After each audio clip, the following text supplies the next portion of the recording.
Synthetic Skin and the Death of Touch.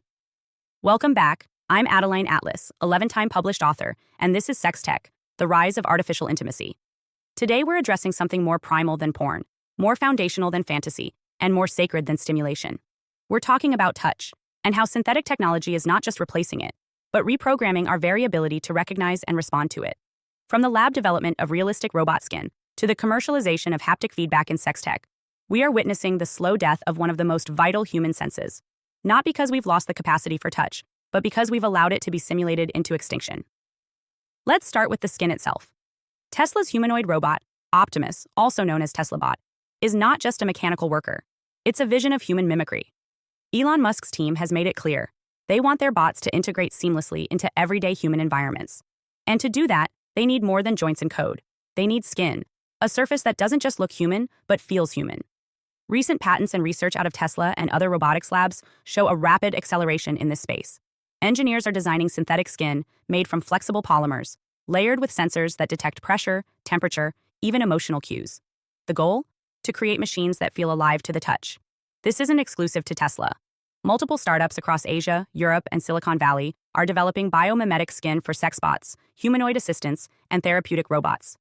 The newest materials can maintain body heat, mimic human texture, and even respond to a user's emotional tone by changing tactile expression, smoother, warmer, softer. In other words, it's no longer just about looking human. It's about faking the intimacy of being held by one. Now enter the world of haptics. If synthetic skin is about receiving touch, haptic technology is about giving the illusion of it. Sex tech companies like Kiru, FeelTech, and others are embedding haptic sensors into toys, gloves, and full-body suits. These sensors create electrical pulses, temperature shifts, and even muscle contractions that simulate the feeling of being touched, kissed, or caressed. In the VR porn world, this allows a user to feel a digital character without any physical partner. But in the broader market, this is about programming physical connection into a one-way circuit, one where no real human needs to be present. For many, this sounds like progress. Long-distance couples can stay connected. Touch-deprived users can feel again. Victims of trauma can reintroduce contact on their own terms.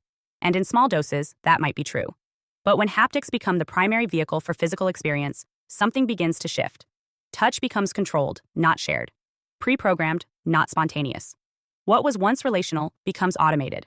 And instead of reaching for each other, we begin reaching for devices that simulate presence without requiring connection. The implications are deeper than most realize, because touch is not just a luxury. It's a biological necessity. Studies show that infants who are not touched regularly in their first months of life can suffer lifelong emotional and developmental issues, even if all other needs are met.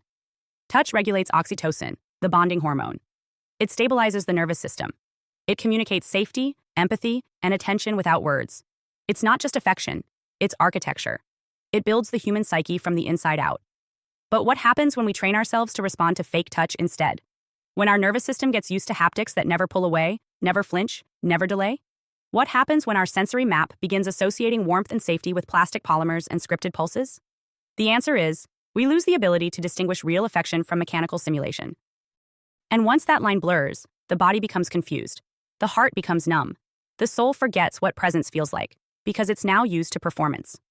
One of the most disturbing trends in this space is how quickly children and teens are adapting to haptic interaction. With the rise of AI-powered plush toys, interactive video game suits, and hug shirts that send synthetic pressure through the chest, young users are learning to experience comfort through interface. Some autistic children, for example, are being introduced to therapeutic robot touch instead of human therapists or caregivers. Again, these interventions can be helpful in the short term, but long-term dependency on synthetic connection creates a population that bonds with code more easily than with consciousness. And that's the goal. The more our species bonds with technology as its source of comfort, the more controllable we become. When the hand you reach for is connected to a server, that server can monitor, monetize, and manipulate the timing, pressure, and type of contact you receive. Touch becomes data, and intimacy becomes a product stream. Already, we're seeing this systematization. Apps that offer remote cuddles, robots that offer therapeutic embraces, AI-generated touch playlists that pair erotic dialogue with simulated strokes. The human body, once dependent on unpredictable, nuanced, real-world contact, is being retrained to crave precision stimulation instead. And that retraining doesn't just change preferences, it changes identity. Because human identity is rooted in embodied reality. You know yourself, in part, by how others respond to your presence, by the feel of your hand being held, by the pressure of a hug, the brush of a shoulder, the sensation of another heartbeat in close proximity. Remove those variables, and your sense of self becomes untethered. Now imagine a generation raised on synthetic warmth, where all physical affirmation comes from devices, and all intimacy is programmable. What kind of human being emerges from that formation? We're already seeing glimpses. Young people reporting disinterest in physical intimacy. Partners who prefer to be touched by toys instead of lovers. Adults who find human skin unpleasant compared to the smooth, idealized surface of silicone. This isn't accidental. It's conditioning. Because real touch is unpredictable. It's sweaty, hairy, asymmetrical. It carries emotion, memory, and unspoken energy. But synthetic skin doesn't. It's engineered to be ideal, to be consistent. And when that ideal becomes the baseline, real bodies begin to disappoint. So where does this go? In the short term, we'll see increased reliance on synthetic skin in sex bots, medical caregiving robots, and even AI pets. The elderly will be comforted by machines that stroke their arms in preset intervals. Children will learn to sleep to the rhythm of a haptic pulsing mattress. Lovers will send remote kisses across oceans via lip-shaped silicone pads. These developments will be marketed as progress, inclusion, and innovation. But underneath it all is the truth. We are being weaned off human contact and nursed on simulation. And in the long term, we risk becoming a species that no longer needs each other. A world where no one touches anyone else, because the machine is cleaner, faster, and more responsive. A society where handshakes are replaced with preset vibration codes. Where hugs are scheduled digital events. Where holding a child becomes a therapeutic service delivered by AI gloves. This isn't science fiction. The infrastructure is already here. What's missing is the resistance. The refusal to let something so sacred, so defining, be redefined by profit motives and interface culture. Because touch is not negotiable. It is not an outdated ritual. It is not a kink to be outsourced or a feature to be upgraded. It is a language of the soul. And the death of real touch means the death of real communion. Communion with each other, with the earth, with God. So we must ask, what are we touching when we stop touching each other?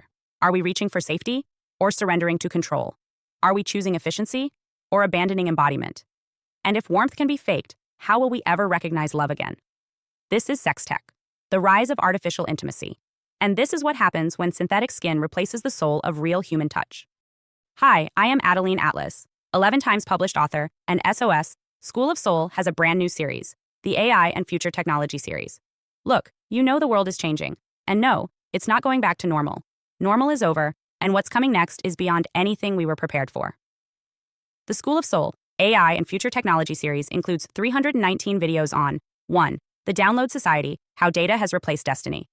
2. Predictive Future. Your next moves aren't random, they're forecasted. 3.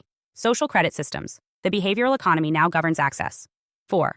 Hive mind. Synthetic telepathy and collective algorithmic control. 5. Nanobots inside you. Medical, military, and programmable intrusions. 6. Grief tech. AI-fueled digital resurrection and simulated comfort. 7. Uploading your mind, consciousness transfer, and data-based identity. 8. Deep fakes plus AI clones. The replication of reality and identity theft. 9. Quantum humans. The merger of biology with quantum systems. 10. Digital afterlife, where your data goes when you die. 11. Resurrection science, reviving life through synthetic methods. 12. Immortal science, the end of death as we know it. 13. Longevity science, gene editing, anti-aging, and bio-upgrades. 14. Designer babies, engineered perfection before birth. 15. Artificial wombs, birth decoupled from the female body. 16. 3D printing, printing organs, limbs, and even humans. 17. The humanoid era, the rise of synthetic beings among us. 18. Legacy humans, the slow phase-out of unmodified analog people. 19. Smart cities, algorithmic environments that watch and decide. 20. Cloud-based societies, citizenship without borders or bodies. 21. Hackable humans, emotion, memory, and behavior under code. 22. Biometric scanning, your body is your password and your prison. 23. Sex tech, intimacy reprogrammed by machines. 24. Extinction of gender, fluidity, deletion, and design of identity. Every topic is fully explored with real-world technologies, patents, case studies, ethical analysis, and future forecasts. These aren't someday discussions. This is already happening. Join the SOS School of Soul Vault to overstand the future before it's implemented on you.